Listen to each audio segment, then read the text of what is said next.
नमस्ते दोस्तों, स्वागत है आप सबका स्पेशल इन ब्लॉग में। मैं हूं आपका दोस्त पूजा, स्वागत करती हूँ आप सभी के मेरे चैनल पर।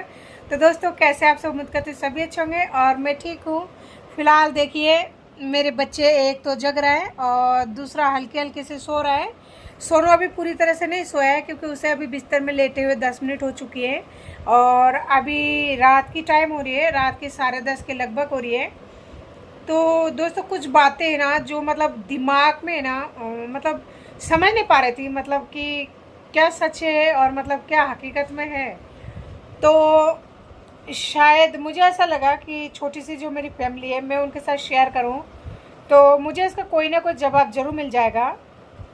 देखिए, हर सिक्के की दो पहलू होती है, लेकिन यहाँ तो सिक्के का पहलू का ही पता नहीं है कि सिक्के का पहलू होता क्या है।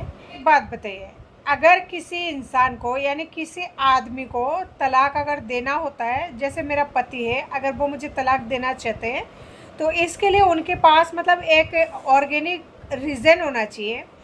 तो पता है, अगर आपको बताओगे ना उन्होंने मतलब क्या रीज़न बताया, तो आप भी ये सोचेंगे कि यार क्या मतलब आदमियों को आजकल ना जाने क्या हो गया है। मतलब मेरे जैसे मेरे आदमी के जैसा जो आदमी लोग हैं ना, उनको ना जाने क्या हो गया है और मेरे आदमी का तो कहना ही क्या है। वो तो मतलब वो कहते हैं ना, चांद पर तो मतलब वो ही रहते हैं, उनके जैसे इंसान ही है ना। क्या कहूँ, मतलब कहने के लिए मेरे पास कोई लफ्ज़ ही नहीं है। देखिए, मैं हूँ बंगाल का, तो मैं तो खाती हूँ मीट मछली अंडा, ये सब चलता है और मेरे घर में सब कुछ चलता है। मेरे घर में मीट मछली अगर नहीं लाते ना तो चूल्हा ही नहीं जलता। उस दिन ऐसा कहते हैं, खा के मज़ा नहीं आया खाना", यानी पूरा दिन खराब माना जाता है। कोई पूजा वगैरह हुआ, कोई त्यौहार हुआ तो उस टाइम भले ही हमारे घर में ना चले।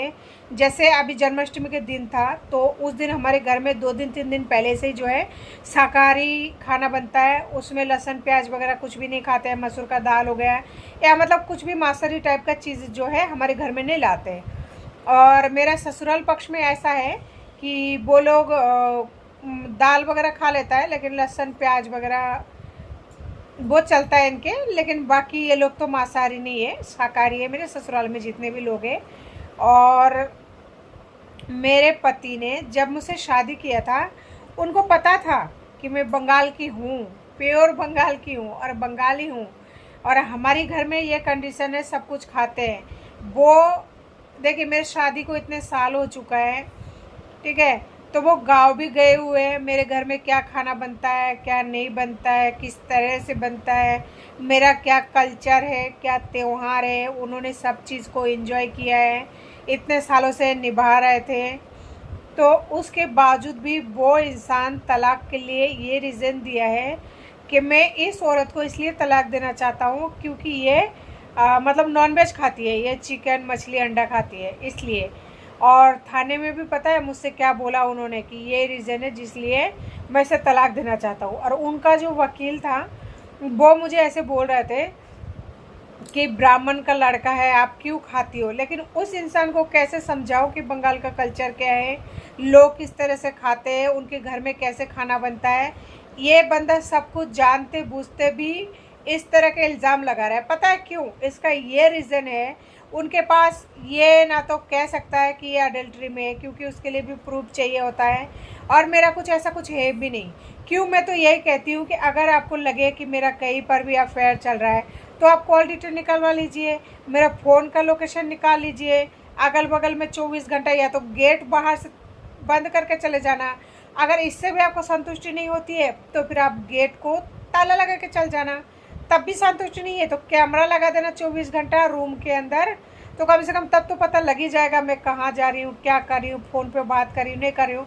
अगर आपको तब भी संतुष्टि नहीं है तो फिर आप मेरा फ़ोन रख लो। फ़ोन रखने से तो यही होगा ना कि मैं किसी भी इंसान से कांटेक्ट नहीं कर सकती, मेरा किसी से बात नहीं होगा, ये है। तो एक बात बताइए, एक औरत अगर एक आदमी को इतना कुछ दे रहा है उसके बावजूद भी वो आदमी राज़ी नहीं हो रहा है, खुशी नहीं है इस बात से भी, जब मैं कह रही हूँ कि मुझे ना तो फ़ोन चाहिए, ना ही मतलब फ़ोन ही नहीं चाहिए, कैमरा लगा दीजिए पूरे मतलब 24 घंटे के लिए, कैमरा लगेगा तो 24 घंटे के लिए लगेगा। उसके बावजूद भी सिर्फ इसलिए छोड़ना चाहता है, ये रीज़न दिया है तलाकनामे में कि मैं मांसाहारी हूँ, चिकन नॉनवेज वगैरह खाती हूँ इसलिए। एक बात बताए, क्या उनको पता नहीं था कि बंगाल में जो इंसान होता है लगभग लगभग, मैं पूरे के लिए नहीं कहूँगी क्योंकि वहाँ भी हर कोई नहीं खाते हैं, लेकिन लगभग लगभग जो है ज़्यादातर खाते हैं, मांसाहारी है। तो फिर एक बात बताइए, जब उस बंदे को पता था वो मांसाहारी है, उनको पता था उनके घर का कल्चर ये है, इतने सालों तक उनको याद नहीं आया, अब उनको याद आया कि मुझे इस बंदी से तलाक लेना है, वो भी इसलिए कि वो मांसाहारी है। तो सोचिए, ऐसे इंसान को है ना मन करता है बीच चौराहे पर चप्पल से मार दे मुंह पर, है ना, चप्पल से ऐसा पिटाई करे ना कि इसको थोबड़ा सूज जाए, कि कहने से पहले 10 बार सोचे। वो इसलिए जब आदमी को पता है, और मैं है ना कभी उनके बिना परमिशन के अपने घर में खाई नहीं, और खाना कोई गुनाह नहीं है, सब खाते हैं, मेरे घर में चलता है, मैंने खाई है, खूब खाई है, पैदाइशी बंगाल की हूँ, मेरे माँ ने खूब जन्म दिए खा के ही, उनको पता नहीं है, सब पता है। और अब जब पीछा छुड़ाना है तो चिकन मटन का बहाना कर रहे हो, कहते हैं कि ना मेरी बच्चों को ये चिकन मटन खिलाती है, खिलाऊंगी। अब तुमने मुझे 2 बच्चों के साथ में, यानी 2 बच्चे पैदा करके छोड़ दिया है, किसी और के साथ चले गए हो।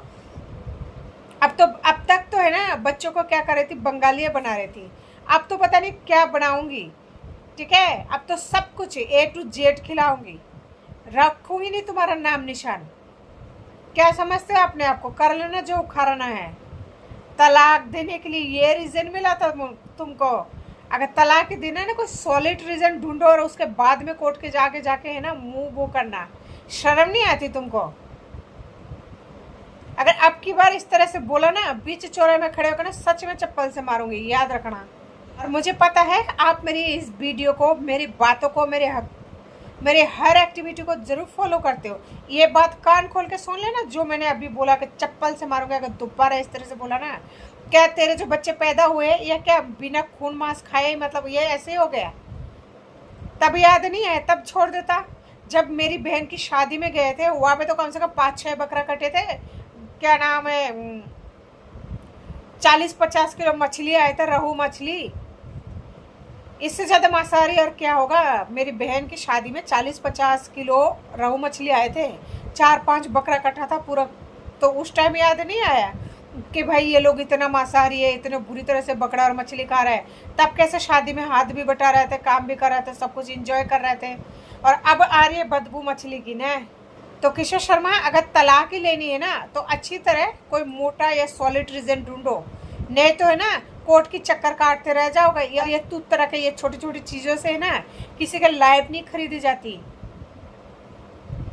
और मेरे सामने इस तरह से फालतू के बातें, फालतू के रीज़न लेके मत आया करो। वाले जो है ना वो भी रोटी खाते हैं, उनको भी पता है कि ये किस बात पर बहसबाजी कर रहा है, क्यों कर रहा है, और किस वजह से कर रहा है। क्योंकि वो है ना तुम्हारे जैसे दिन में 70 लोगों को झेलता है। वो ऐसे नहीं है कि कोई भी अगर आया ऐसे बोल दिया कि इसलिए छोड़ना है कि वो चिकन मटन खाता है। वहाँ पे मुझे नाम नहीं बताऊंगी, न कुछ ऐसा रिएक्शन बताऊंगी जिससे आप उस इंसान को पहचानो, ठीक है। उन्होंने मुझे ये तक बोला है कि घर पे आकर कोई ये बताएंगे क्या कि आपके घर में क्या खाना बनेगा, क्या नहीं बनेगा, क्या करना है, क्या नहीं है। कहता है ये तो फालतू की है ना बातें, ये फालतू की बातें हैं, फालतू के तर्क है, इससे कुछ नहीं होने वाला। कहता है वो कोर्ट का चक्कर ही काटता रह जाएगा ज़िंदगी भर में। किसी ने मुझे ये कहा है, ठीक है। तो मैं भी देखती हूँ हकीकत में ऊपर वाले के घर में कितना मतलब देर है और कितना अंधेर है। मैं तैयार हूँ लड़ने के लिए, तो आप भी तैयार रहिए, आइएगा, दोनों लड़ेंगे ज़रूर। चिकन मटन खाती तो हो ना, देखिएगा। अभी आपका ये जो चूजे है ना, इनको भी खिलाएंगे। चिकन मटन खाओगे? खाएंगे। तू भी खाएगा चिकन? खाएगा। तो आपके बच्चे तो है तैयार चिकन खाने के लिए। तो किशोर जी, अब है ना मुर्गी तो पहले एक एक लाते थे, अब है ना मुर्गी का पूरा फार्म बनाएंगे और वहाँ से रोज एक एक काटेंगे और मारेंगे। खाओगे चिकन? हाँ, आप भी खाओगे? तो ठीक है, एक मुर्गा रोज मारूंगी, रोज खाऊंगी बढ़िया मज़े से।